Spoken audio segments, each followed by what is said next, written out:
se met lui aussi à distribuer les richesses du pays à des étrangers, à affamer son propre peuple, à tuer ceux qui lui demandent de respecter la Constitution.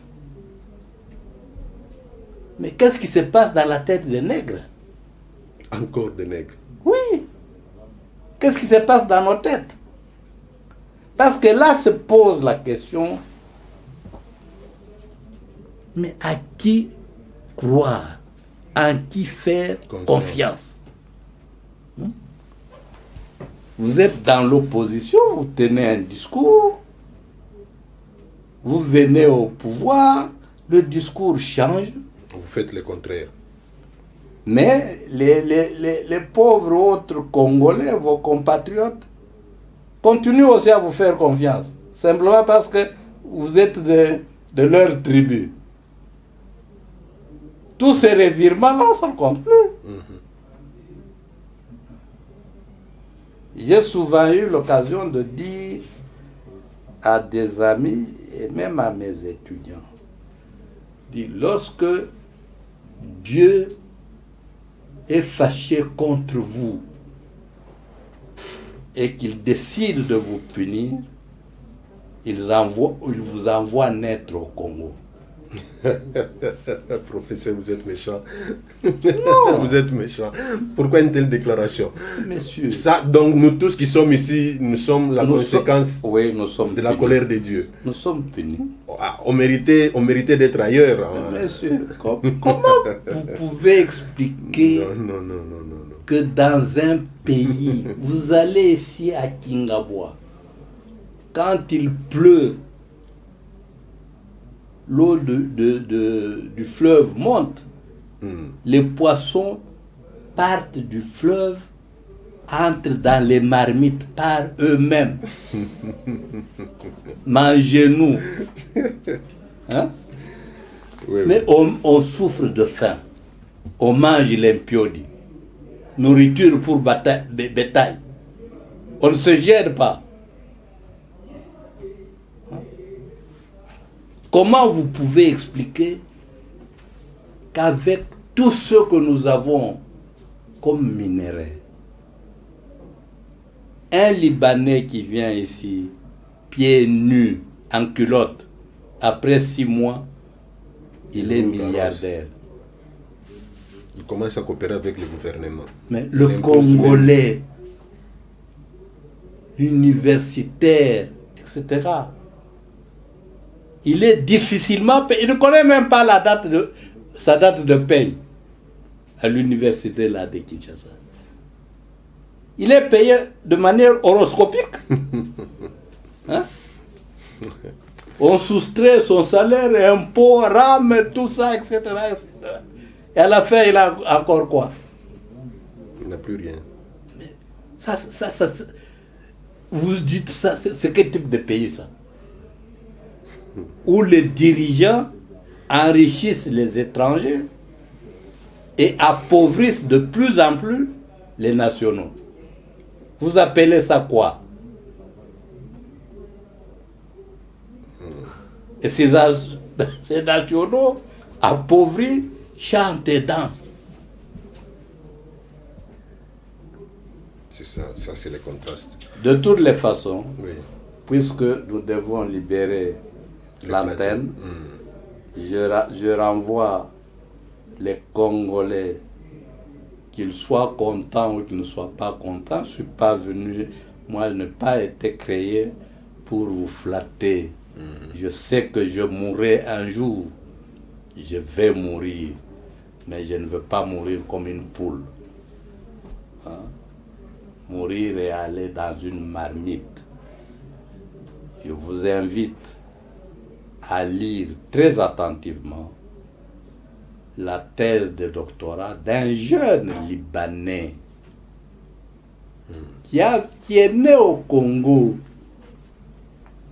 qui a grandi au Congo. Il est allé faire sa thèse à l'université de Beyrouth, chez lui. Et la thèse est intitulée, c'est une thèse en psychologie. la personnalité de base du Zaïrois, c'est à l'époque du Zaïre. En sous-titre, le Zaïrois, quel type d'homme est-ce? Wow.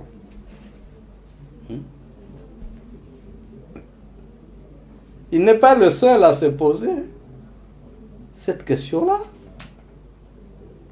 Nous sommes quelle espèce?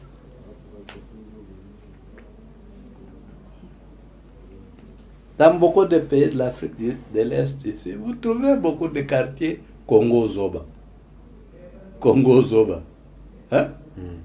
C'est-à-dire, les gens deviennent milliardaires avec les richesses du Congo. Les Congolais ont de la peine à manger. On vous engage, on sait qu'on vous a engagé. À la fin du mois, on vous remet un bulletin avec mention 00, impayé. Pendant des années, l'État sait que vous travaillez, mais l'État ne vous paye pas. On est rentré à l'esclavagisme. L'exploitation de l'homme par l'homme. C'est pire que ça. Faire travailler quelqu'un sans le payer, c'est en faire un esclave. Ouais.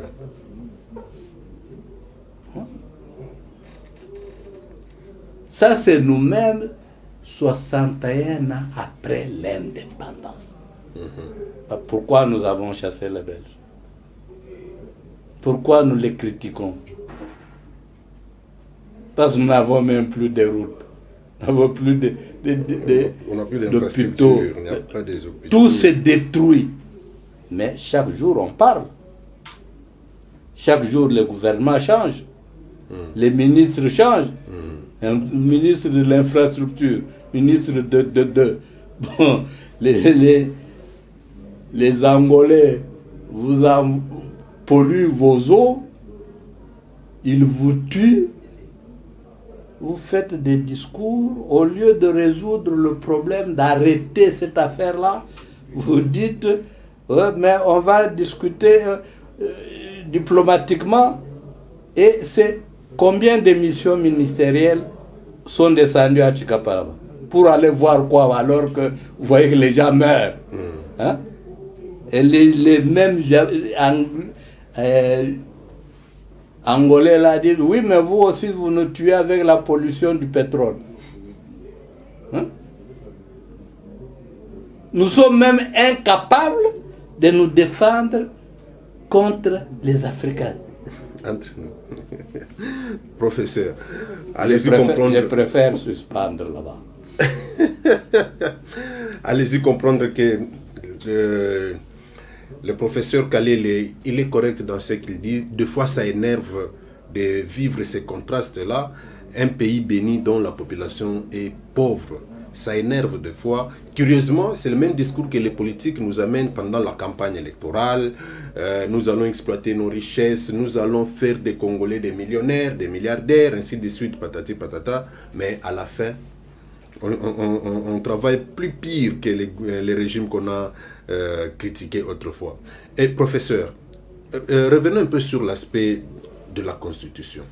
Qu'est-ce qui fait que ces opposants d'hier, une fois au pouvoir, ne respectent plus la Constitution? Qu'est-ce qui se passe dans leur tête? Ça, c'est des histoires que nous copions. Je reviens encore à mes publications. Il y a une publication que j'ai intitulée « De l'intelligence catéchisme à l'intelligence mathématique ». Lorsqu'on nous forme à l'école, on nous apprend à développer notre mémoire. L'enseignant récite, vous retenez ce qu'il vous a récité. À l'examen, il faut reproduire ça au besoin mot à mot. Vous avez beaucoup de points, vous criez, vous êtes intelligent. Vous n'êtes pas intelligent. Vous avez seulement une mémoire forte. La reproduction, c'est le banquerisme. Quand vous donnez, vous déposez votre argent à la banque, le banquier n'a pas à savoir d'où vous vient cet argent. Mais quand vous revenez le reprendre, il ne va pas vous dire qu'est-ce que vous allez en faire. Non. Vous prenez comme vous voulez. C'est ça notre système d'enseignement. Ok. Vous remettez à l'enseignant ce qu'il vous a raconté, de vrai ou de faux. L'intelligence mathématique, par exemple, se regarder chaque phénomène et le présenter en termes d'équations à résoudre. Chaque phénomène social est un problème. Ok. Je dois lui trouver une solution. Moi, pas mes parents, pas mes frères, moi, individu Kalele. Oui. Je dois résoudre ce problème seul. Là, il y a un problème de créativité. Et on nous a créés pour que nous puissions inventer, créer. Un poète français disait, c'est Lamartine. Lamartine, oui, je connais. Lamartine. Ni bête ni ange, l'homme est un Dieu tombé qui se souvient du ciel. Ah, je connais ça. Nous sommes des dieux de par le fait que on nous a donné l'intelligence. On n'a plus à crier là-bas, aidez-nous, Zambé Moka comme ça. Laissez Zambé tranquille, utilisez votre intelligence. Je me souviens, je ne sais pas si on a déjà effacé ça dans la Bible. Il y avait encore la parabole du talent. Non? On a effacé ça, professeur. Bon, je ne sais pas parce que je n'ai plus. On continue à modifier la Bible. Je n'ai plus relu cela. En tout cas, quand je lisais ça, il y avait la parabole du talent. Hein? On distribue l'argent aux gens. Il y en a qui fructifient. Oui. Quelqu'un est allé à fermer ça dans sa main. Qu'est-ce que Dieu lui a dit? Arrêtez ce monsieur ici. C'est un farceur. Jetez-le dans le feu. Mais on vous donne l'intelligence. Vous ne savez pas l'utiliser. Seulement pour boire, pour chanter. Et pour le plaisir. Le pays s'est détruit. Mais je crois que Dieu est déjà fatigué. Des Congolais. Parce que normalement, il devait... Je ne sais pas pourquoi il continue. Nous sommes nocifs. Je termine. Je suis en Chine, dans une délégation dirigée par Feu Zaïdi Ngoma. À l'époque, quand il était vice-président. Vice-président. Oui. Les journalistes chinois lui demandent de m'autoriser de leur accorder une interview. Il accepte et j'accorde l'interview. Pendant la discussion, il y en a deux qui me posent la question avec insistance. Professeur, est-ce que vous, Congolais, vous êtes conscient que c'est à cause de vous que le tiers-monde n'avance pas? Wow. Ça, c'est en Chine. Vos collègues journalistes. Oui. À cause de nous que le tiers-monde n'avance pas. Oui, moi j'ai dit, je n'ai pas bien compris. Est-ce que vous pouvez préciser votre idée? Est-ce que vous êtes conscient, vous là? C'est à cause de vous que le tiers-monde n'avance pas. Je dis pourquoi? Mais si nous avions 1/10 des richesses que vous avez là, où est-ce que la Chine serait aujourd'hui? Ok. Qu'est-ce qui vous manque chez vous? Comme minerai, comme potentialité du sol, comme les forêts, comme l'eau, etc. Qu'est-ce qu'on n'avait pas?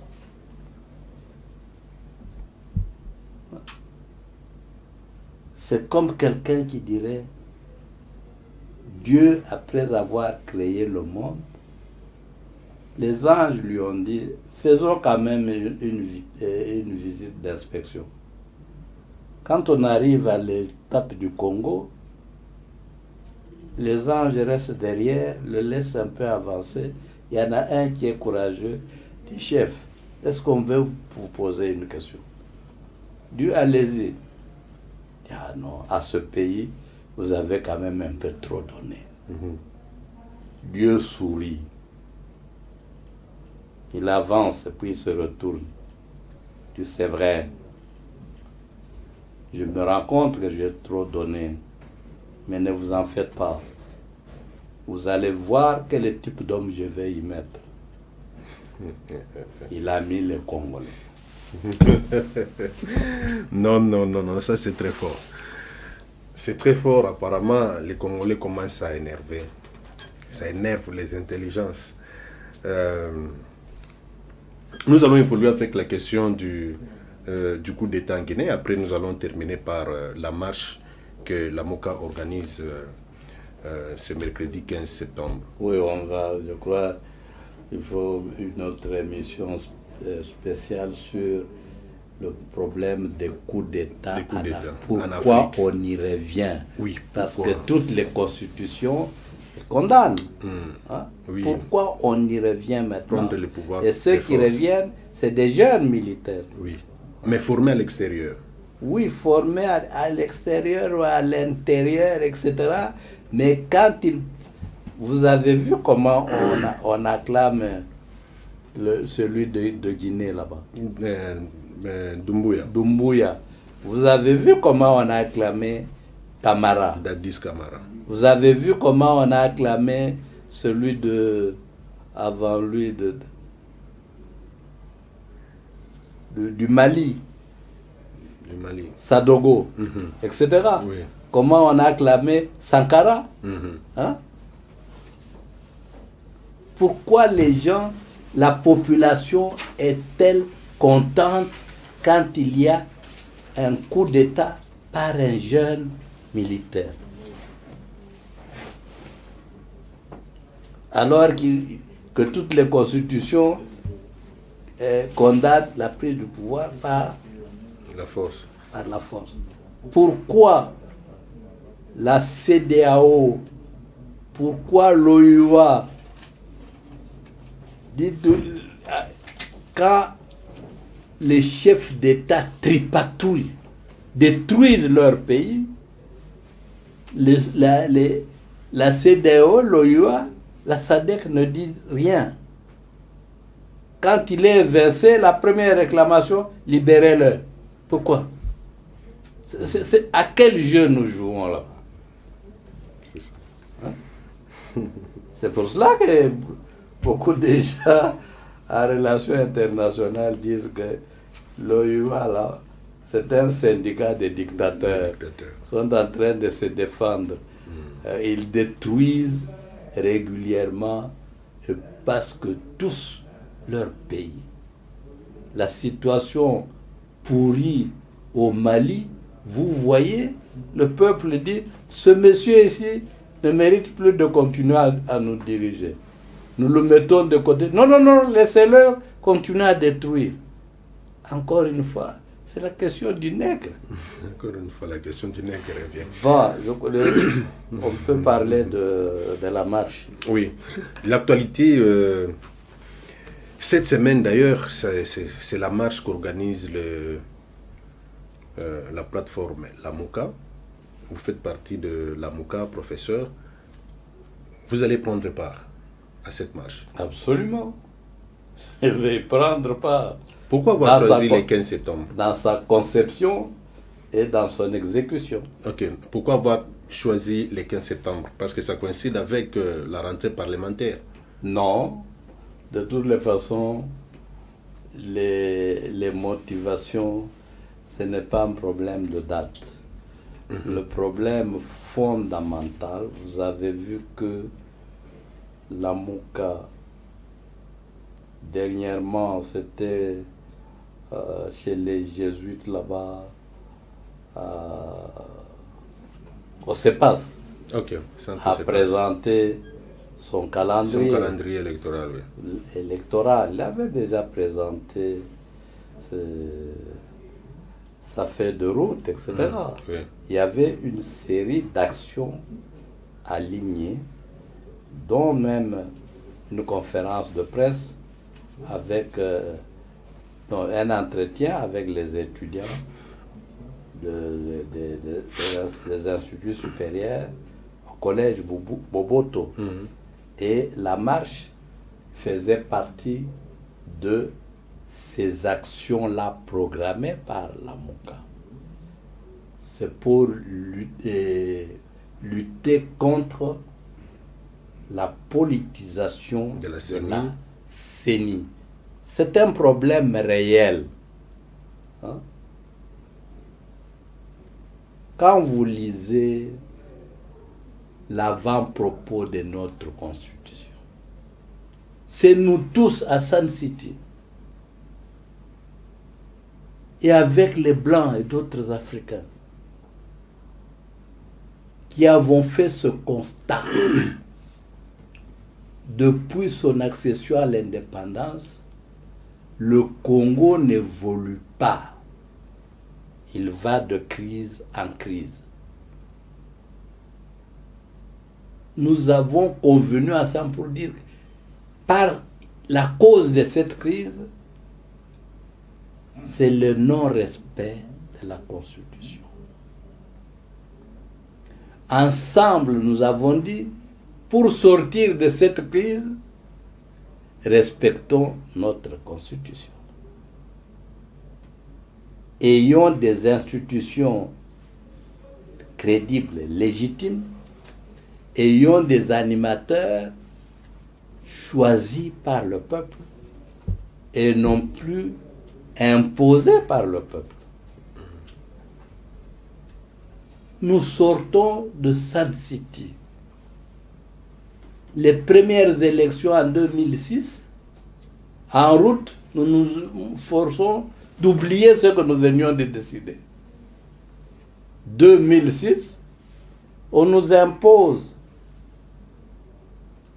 quelqu'un comme président de la République. Les Blancs qui nous ont assistés là, qui nous ont même appris à rédiger cette constitution, envoient des drones et leurs militaires pour imposer quelqu'un.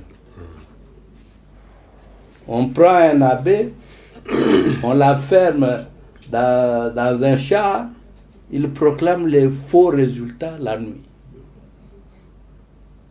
La crise continue. 2006. Donc au lendemain de Sun City. 2011, on prend un autre homme de Dieu,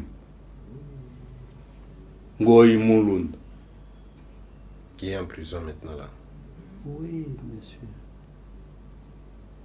La Bible à la main, il tripatouille aussi la Constitution. Il proclame des faux résultats. La crise est partie. Vous arrivez en 2016, Kabila refuse d'organiser les élections. Il y a glissement. Hein? Les gens s'alignent, oui, on lui donne quand même une année, etc., etc. Vient l'Amérique avec Nikki Haley.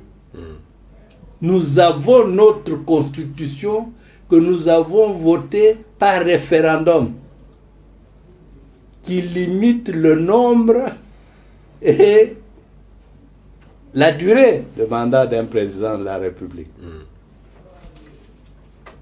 le dernier mandat devait se terminer en 2006.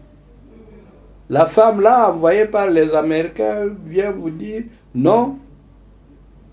Nous, on a décidé que vous pouvez aller jusqu'en 2018. Tous, on dit d'accord, madame.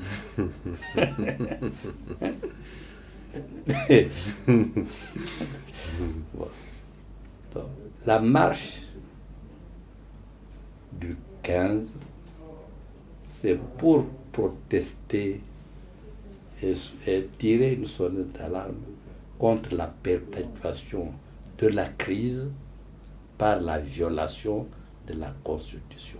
Vous allez marcher malgré les refus de l'hôtel de ville de vous autoriser. Ça nous surprend quand même parce que cet hôtel de ville-là, c'est qu'il y a la Constitution.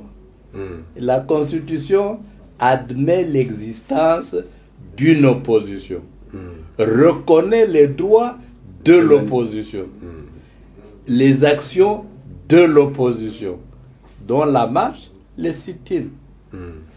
Et la Constitution dit, on ne demande pas l'autorisation, on informe. Mais le fait de dire que, mes chers compatriotes, soyons sérieux. Si nous aimons ce pays, cessons de violer notre Constitution. L'hôtel de ville dit, mes chers compatriotes, si vous voulez vous sentir Congolais, citoyens, laissez-nous violer la Constitution. Il y a une logique là-dedans. Non. Hein? Oh. Laissez-nous détruire le pays. Vous voyez que 61 ans, nous sommes où? Au rond-point. Hein? Je crois qu'il faut prendre ce monsieur-là. C'est qui? Le musicien là. Kofi Olomide. Oui, il faut le prendre comme un recteur de l'université. Oh. Oui, nous sommes toujours au rond-point.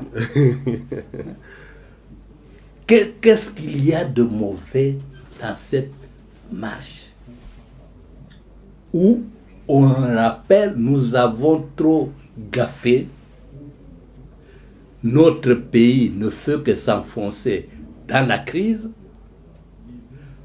nous sommes en train de nous sous-développer davantage, c'est mauvais, mettons fin à cette bêtise, respectons la Constitution pour redresser le pays. Vous vous dites, je suis une autorité, je dis non, pourquoi vous voulez arrêter la crise? Ça, c'est au niveau de Kinshasa où l'hôtel de ville a interdit la marche. Mais la marche en question, elle sera nationale. Et en province, vous avez les échos. Dès que Kinshasa parle comme ça, ce n'est pas le gouverneur. Le gouverneur exécute un ordre du gouvernement. Mais ils vont faire ça aussi à l'intérieur. La conséquence, c'est qu'il y aura des échauffourées. Et ils vont tuer, ils vont emprisonner les gens.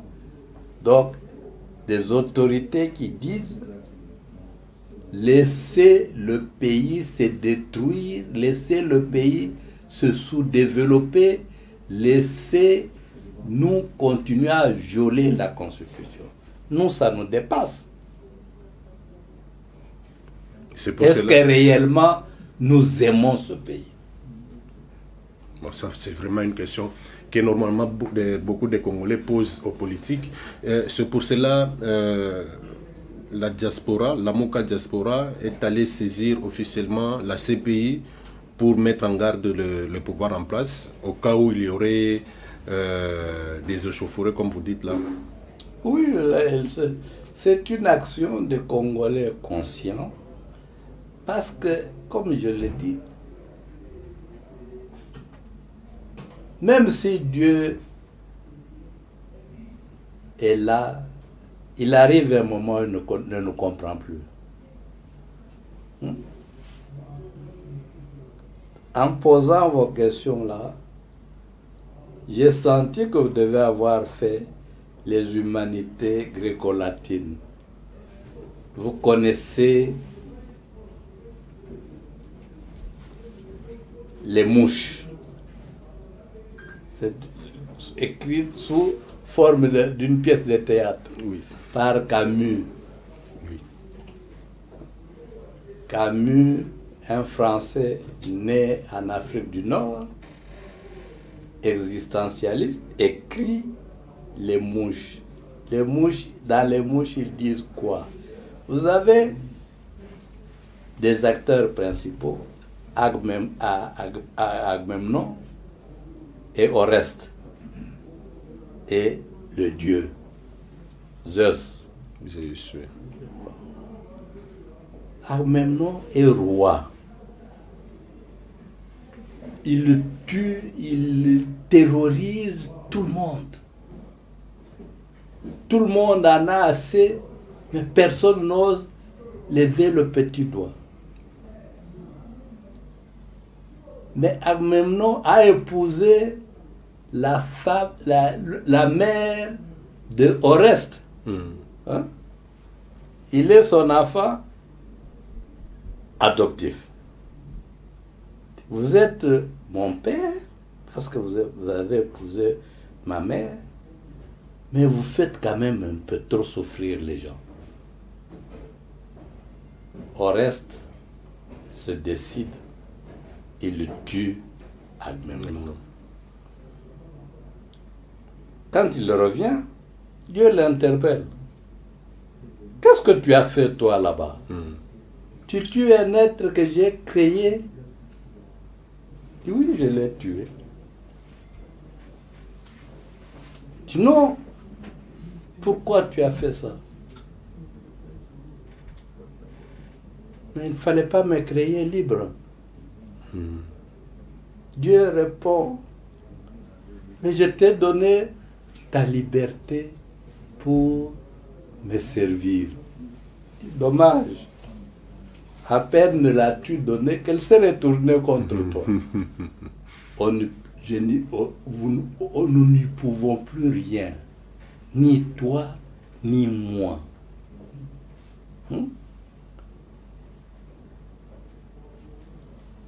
C'est très important là.